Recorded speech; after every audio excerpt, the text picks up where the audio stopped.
Taco here. Come fly with me again. Today it was just me and Jake. Look at that cloud. It's like spiraling up there. It's just really weird.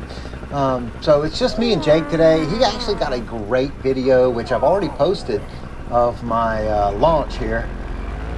We had about 5 to 6 miles an hour winds, maybe. It was a good steady wind. And I could probably have done a reverse here and gotten away with it. But it's been a long time since I've done a reverse.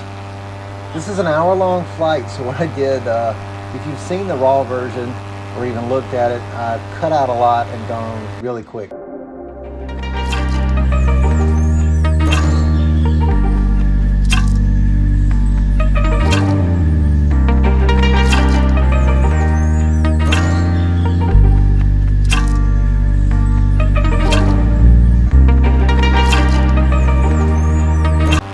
So I've used a filter here to deal with some of the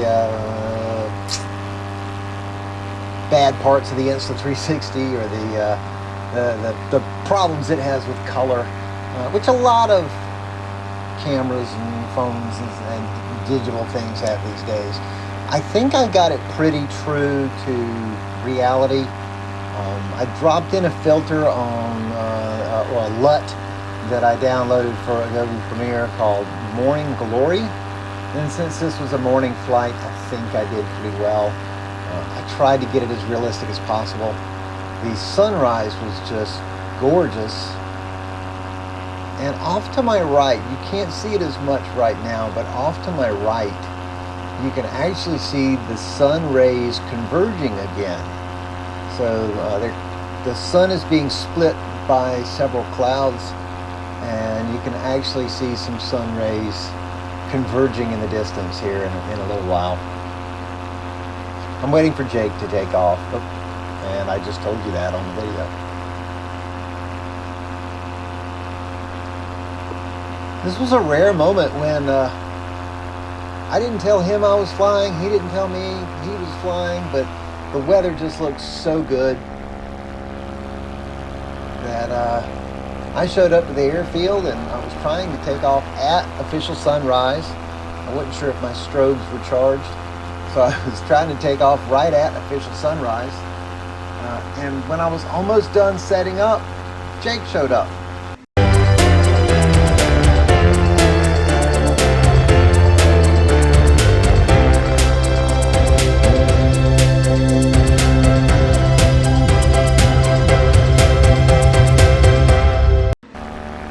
So this was a morning flight, of course, and we didn't have a whole lot of time. I had to go to Greenville, so I wanted to get a quick flight in and then get changed and get on the road to Greenville. And so I got a quick flight in, so I stayed close to the airport. I also only had about 4 liters of fuel left, so I wanted to make sure I kept it short so I wouldn't burn out all my gas. So the last thing I wanted to do was run out mid-flight. So now I've got to fill my fuel tank back up. And at this point, Jake has taken off, I think. Very hard to see. He's off to the left.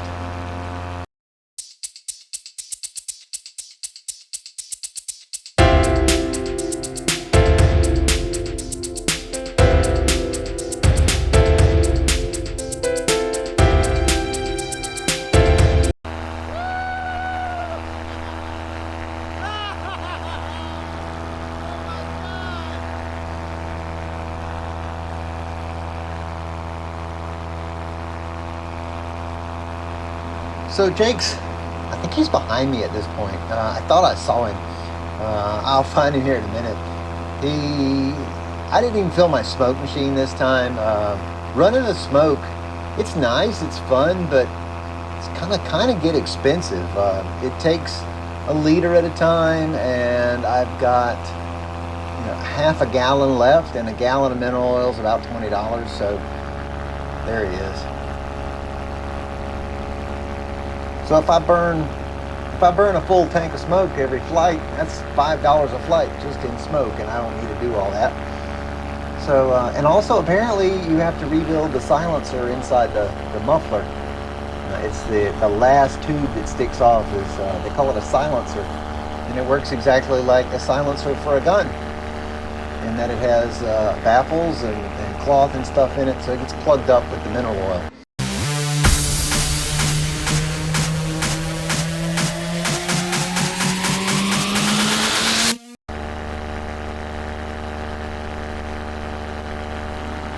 So Jake will come up to me in a minute, and then he'll take off towards town to fly the golf course. I was just enjoying kind of going back and forth, doing some tight turns. And when I say tight turns, I mean tight turns for me.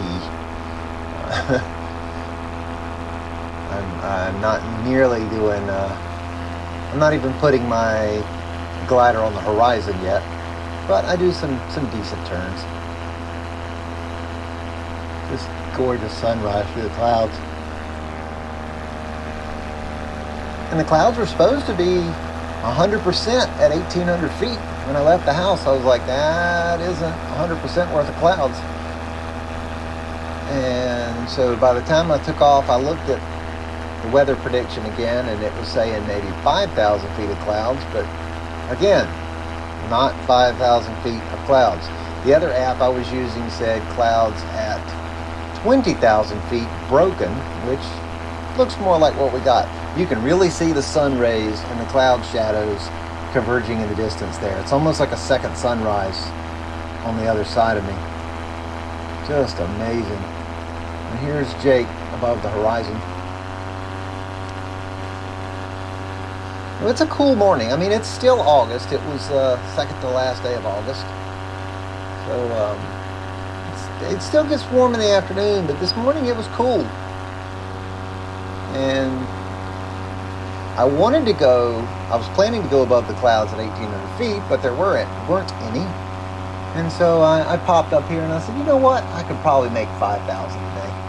You'll see the way I got my socks. Here comes Jake. And this, it's the way I got my socks pulled up over my pants. I do that, it looks kind of silly, but it keeps the wind from blowing up my pant legs, which is important. Especially when you're going up to 5,000 feet and it gets cold.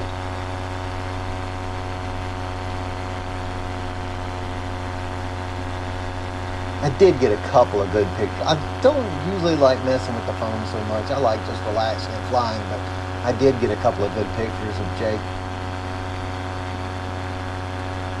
That one actually I think I sent him.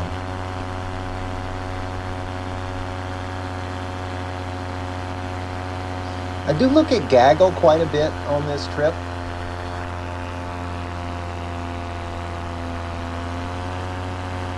I was trying. At one point, I lose sight of him. He texts me and tells me he's going off to fly over the golf course, which is down there by the lake.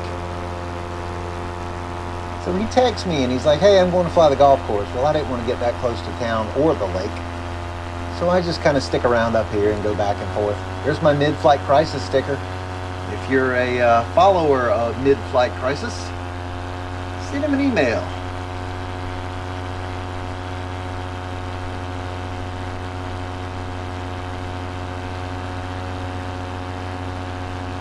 It was nice being the only two up today, or yesterday. It's easier to keep track of it when there's just two of you. And there were no private pilots, no Cessnas, no Jabirus this time. We had the whole area to ourselves, which is really nice.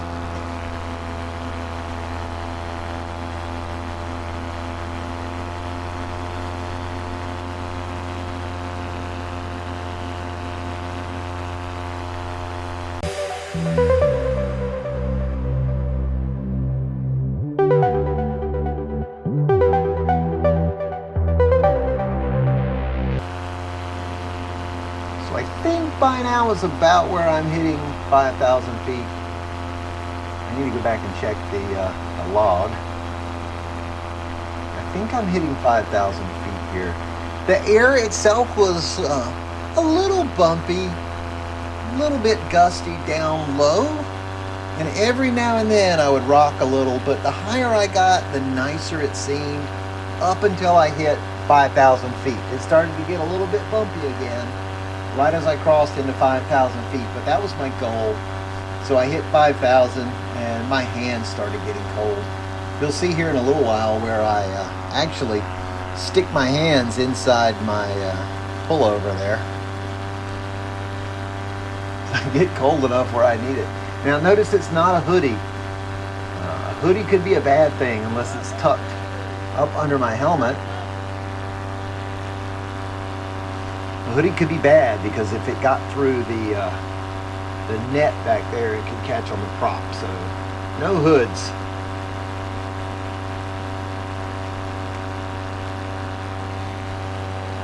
There's a great view of the iris. I need to fix my net. I got a couple of holes in it still.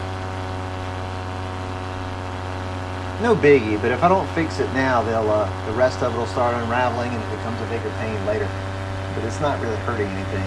The net is there really to kind of let us know, hey, you've reached back too far. So you wouldn't want to, it's not there to prevent you from hitting the prop. It's not really strong enough to keep you from hitting the prop if you really tried. The net is there to remind you, hey, stop reaching back here. And the hoop is also there so you can safely get the glider up over your head during launch.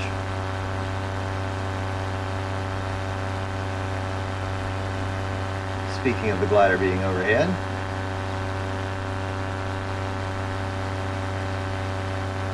beautiful BGD Magic. It's an A wing, so it's got a good bit of lift, but it's not very fast. Jake can easily overpower me in his Luna 3. It's a much faster wing.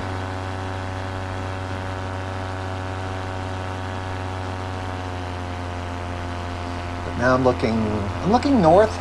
There's the airport you can see right off my hand. And then I'm looking north at the lake. So it's a nice day. Just an epic, amazing morning flight with those sun rays disappearing in the distance. And I keep checking my watch. I'm looking at not only my flight time, but my height above the ground. Now, unfortunately, somehow my watch got switched back over to meters. So I'm at so many meters above the ground. So I have to multiply by 3 in my head, and that's a good estimate as to how many feet I'm above the ground. But I need to switch the Garmin back to feet. I don't know why it keeps wanting to go to meters on the StuFly app.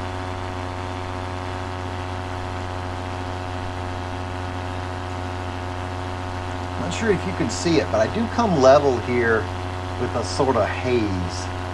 So I'm about to pop through this very thin, very weak haze layer. And I think about now is when I start to get cold. Not sure what the temperature was up here today. I should have looked. I figured I would go as high as the temperature let me.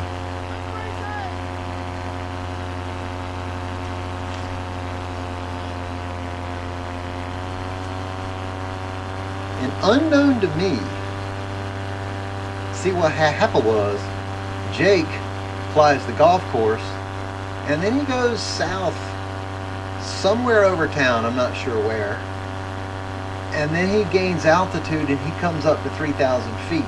Now the wind is coming from my right, or out of the north or northwest. Good shot of those. If you look right on the horizon where it goes from blue to yellow, you should see some bands, some striped bands. That's the sun rays converging again. But anyway, so Jake gets up to about 3,000 feet, and then he's moving so slow, I keep checking gaggle, and at one point I think he's crashed into the lake, or had an engine out and he's in the swamp. And so I text him, dude, you okay? And he says, yeah, I'm coming towards you. And Then he says something about being very cold. I'm like, oh, he's got to be up high like I am. And eventually I do find him. I can see him a lot better in person than you can on here.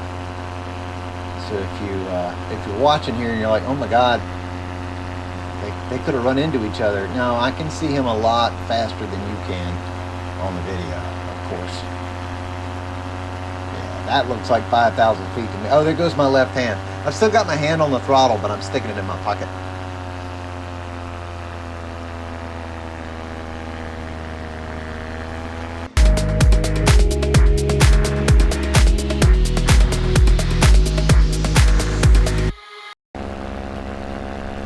Now, at some point, I do a YouTube Live, and what I've done, since the YouTube Live is available to be watched on this channel separately, I cut out like 99% of the YouTube Live. I think you get a view of me holding the phone out, and you can see it going live, but that's pretty much it. You didn't need to see that twice.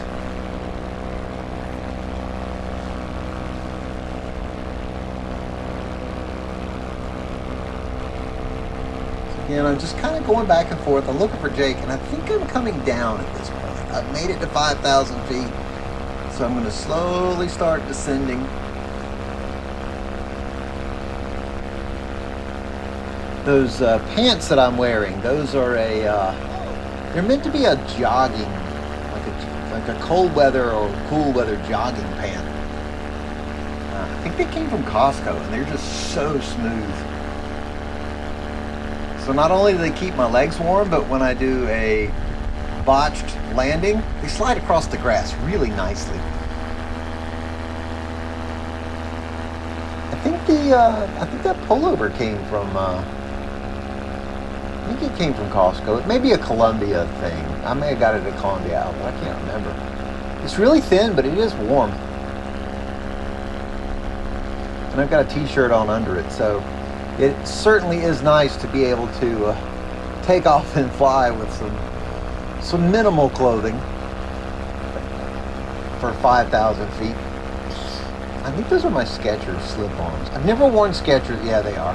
I've never worn Skechers before, but we went to an outlet mall somewhere, and I got those because they look like you tie them on, but they're slip-on, and they do pretty good for paramotoring.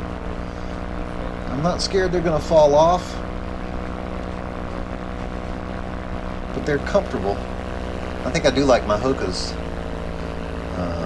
better than those. As far as light footwear. The nice thing is they were warm on my feet. My feet did not get cold. And those socks are they're like extra thick hiking socks. So not only are they cushioned for you to, and I think they're darn toughs. I'm pretty sure those are darn toughs. So not only are they cushioned on the bottom of your feet for like backpacking and stuff, but they're really warm. And they warranty their socks for life. I think I've only had to send one pair back. My fault. I was wearing them on the treadmill without shoes and just wore the bottoms out.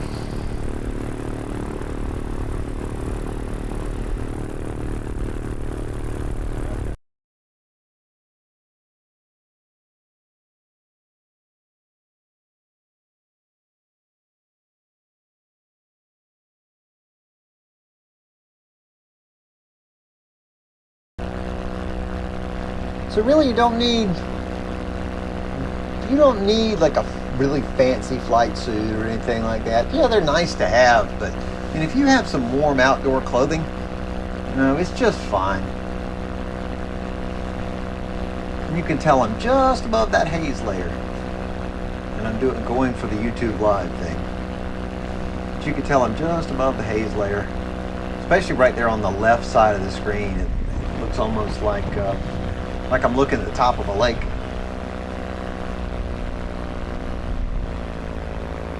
I haven't been this high in a while. It was really nice to not only have an hour-long flight, but or mostly an hour, maybe 45 minutes. It's nice to have a long flight, and it was nice to get up really high. My goal for the summer was 10,000 feet, but I'm not sure I'm going to make it. I think I'm running out of time.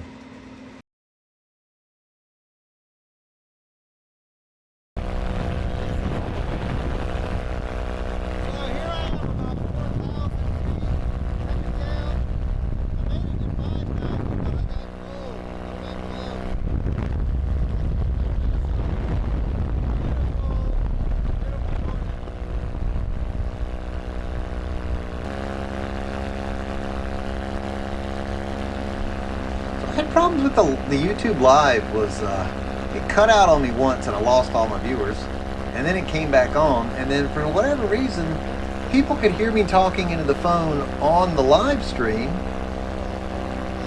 but you can't hear anything on the audio. If you were to go play the live stream back, you know, when this is over, you can't hear anything on the audio. And I think the problem is it actually took the recorded audio from my earbuds, which are in my ears under my helmet, so you can't hear anything on them. But I don't know. I'll try it a little bit different next time.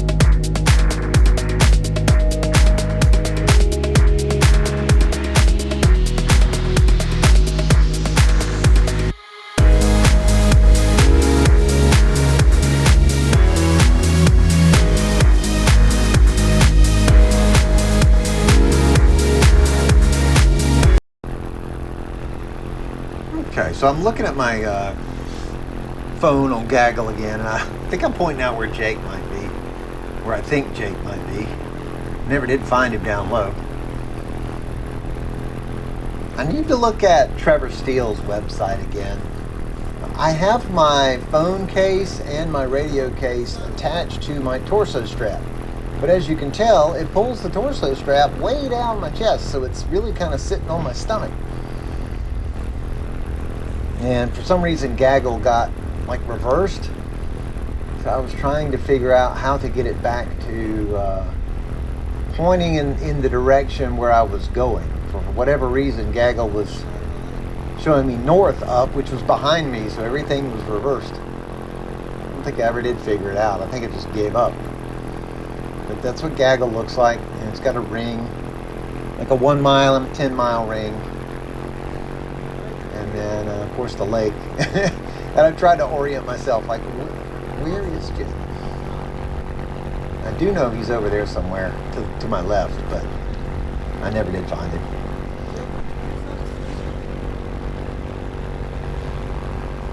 Until well, of course, I did find him once he came up to my altitude, texted me, but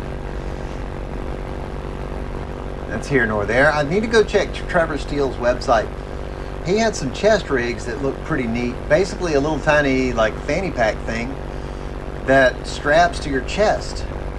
And so you put that on before you get in the paramotor, and then it holds all your stuff without pulling on the torso straps. So that looked really neat to me.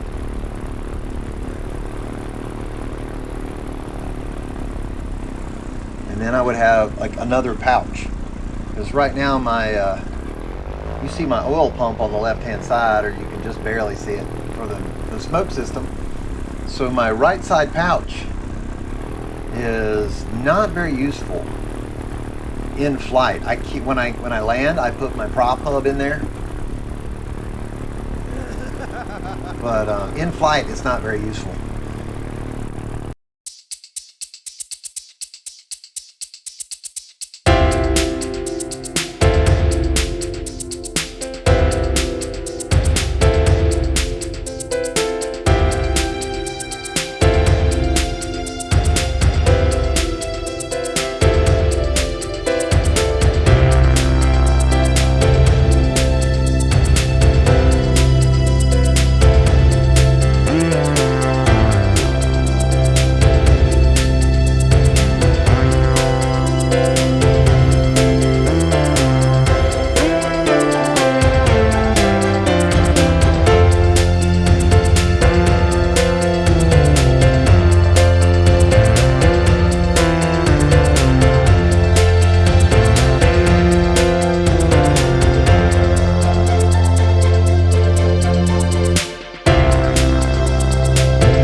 So one thing I hope you see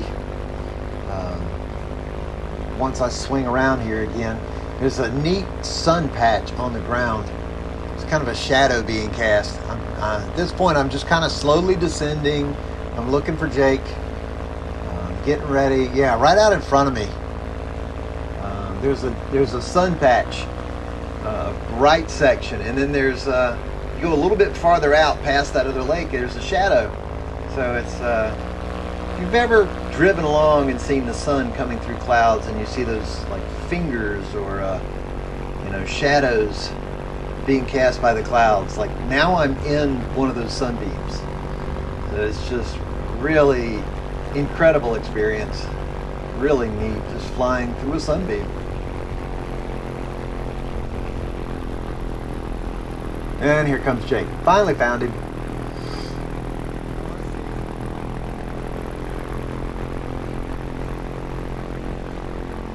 Now Jake's got a streamer, which y'all have seen.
At this point, I'm not sure what Jake's doing. He did mention a streamer earlier. Jake, you scare me! So he mentioned a streamer, but I'm not sure what he's doing. I just know he's kind of diving down low, and he kind of scares me when he does these swoops and dives. But he's got probably the 10 times the amount of experience that I do, so he knows what he's doing, even if it looks scary. So he's going to swoop down and get this streamer thing. It's 350 feet long, which is just incredible.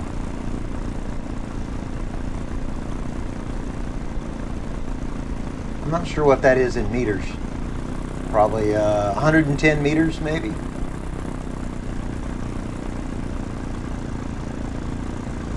So he's going to swoop down and get that. Meanwhile, I'm just kind of staying out of the way.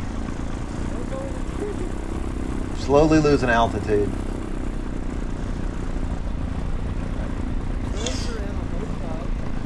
And it's about time for me to go in and land, so I'm coming down, and I'm going to swing out wide and try to lose some altitude, but I really didn't need to. The wind is picked up a bit, and so I swing out and I lose a bunch of altitude, and then I wind up needing my engine, so I actually land short.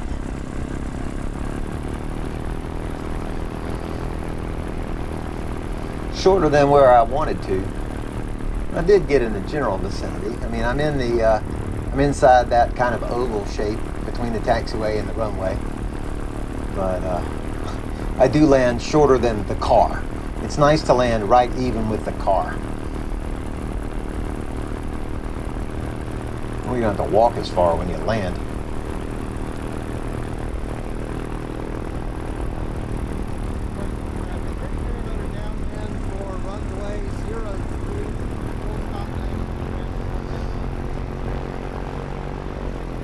So one thing that gets me on this landing is the fact that I've talked with you before on the whiteboard about the difference in airspeed and ground speed. So I'm coming in at the same glide angle I always come in.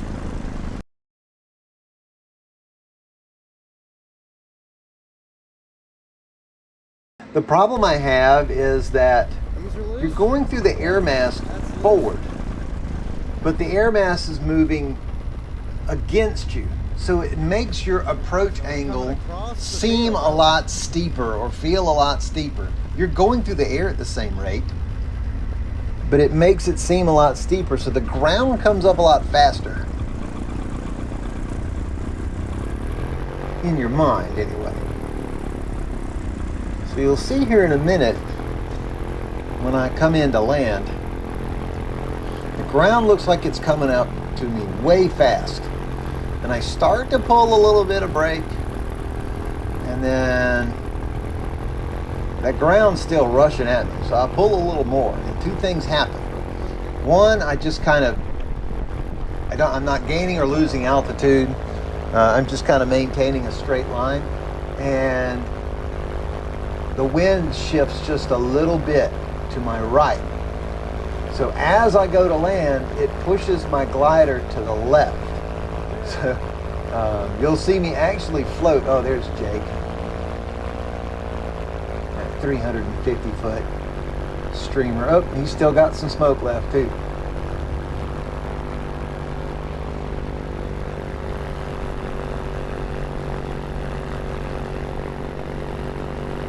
So you'll see a lot of things happen all at once here, and I wanted to talk about it before I landed because it's hard to get it all in the like 3 seconds it takes to actually land. So you'll see me start to pull brake as I come in just above the ground, and then I stop going down, and my feet are looking for the ground, so I just start kicking.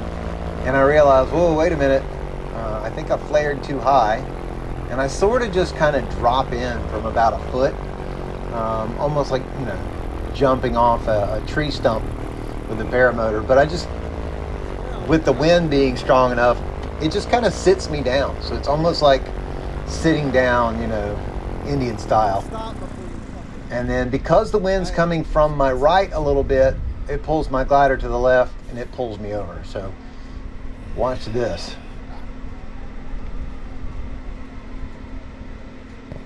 Oh shit! I can do that. Whoa! Yeah. That landing sucked ass. And that is that. Remember, don't go splat.